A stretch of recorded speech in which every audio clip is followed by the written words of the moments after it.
Hi everyone, it's me Georgia here. So today I said I was going to talk about anemia.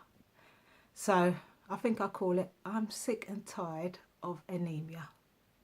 Ta-da! Anyway, yeah, so I'm going to talk about anemia related to lupus.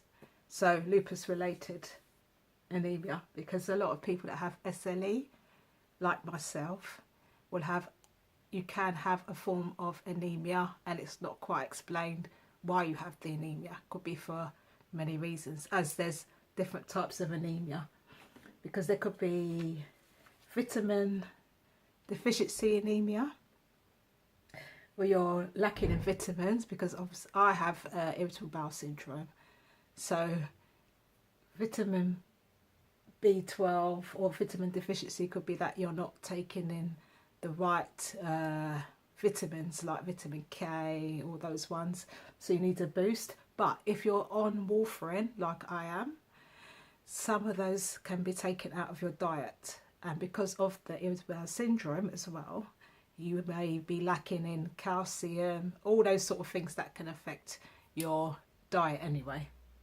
So that's one. You've got iron deficiency, which is lots of ladies will get that if you're menstruating. You can be iron deficient in that way as well.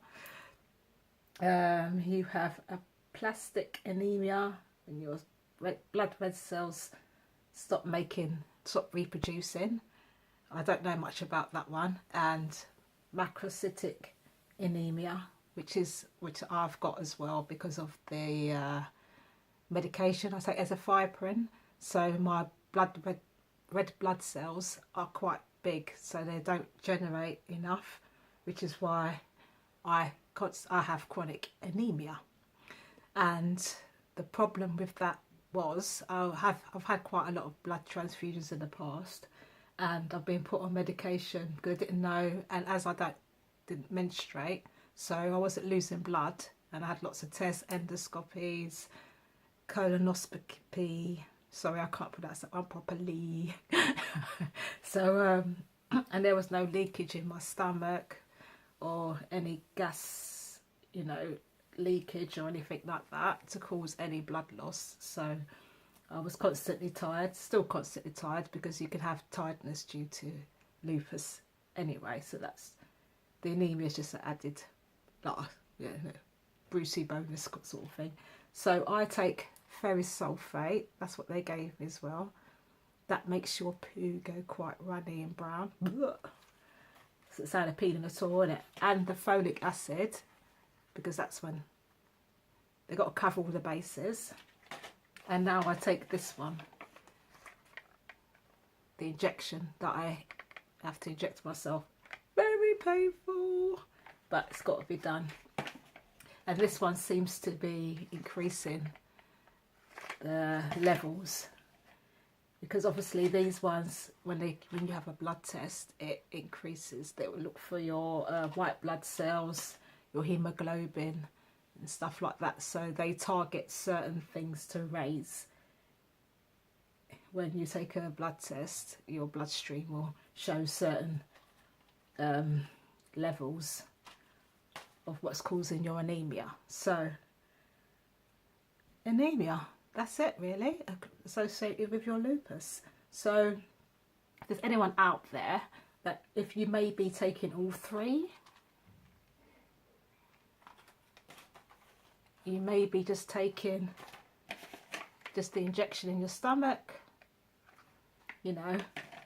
keep it going. Obviously, I'd say, me personally, it's best to research what you can eat, what you can't eat, what little things you can do. Like my diet, I kind of tailored my own diet to suit what can give me some energy, and depending, make sure it doesn't conflict with if you're taking any tablets, say for warfarin, you can't have crayon juice, cranberry juice, and too much of spinach or anything like that can make your INR go up so high. Like I had just one little bleed, and my finger was bleeding for ages, and you don't want to get into that point where you're forever bleeding and you can lose blood that way, which is another way of you then becoming very anemic when you're already anemic. So that's kind of like the medication side of it. The effects of anemia is very it is very severe. Some days, if I'm very tired, I could be asleep for 24 hours and still feel tired, and then not be able to sleep at night. And you can get sort of like memory loss and jumbled, you know what you're saying, but you're not quite sure. You just get like a brain fog, and that can happen in lupus as well, which is when it can get a bit confusing, because you're not sure whether you're having what's usually combined with a lupus flare. But you can't, every time you have a lupus flare, you can't just run to the doctors to get a test for a lupus flare. So it can be quite tricky. Is it your anemia or is it your lupus? Because it can be very dangerous if you become too anemic. Like I went below 7 and I don't tend to faint, so you have to make sure you know your own symptoms, because I never faint or lose consciousness. I just get very tired and sleep for hours and hours and hours and not be able to concentrate on things. But it's just take it one day at a time thing. So as long as you explain, not just, to your family and friends around you that you do have chronic anemia, you're not being lazy or anything like that, and it's not that you didn't remember on purpose. It's just that you completely it's just gone from your mind. You just don't remember. And, just do what you can. But I'd say when you're fully awake, try and do as much as you can, like I do. I know if I'm going to be tired, I might as well try and crack on and get everything done. So I would do a little bit of stretching, exercises, write notes for everything, just in case I forget, and so forth. And then that way you can at least keep track of where you left off before you fell asleep. Because sometimes you just be like an narcoleptic. You could be sitting up and then next thing you're asleep, and you wake up 4 hours later and you're thinking, oh, it's night time now.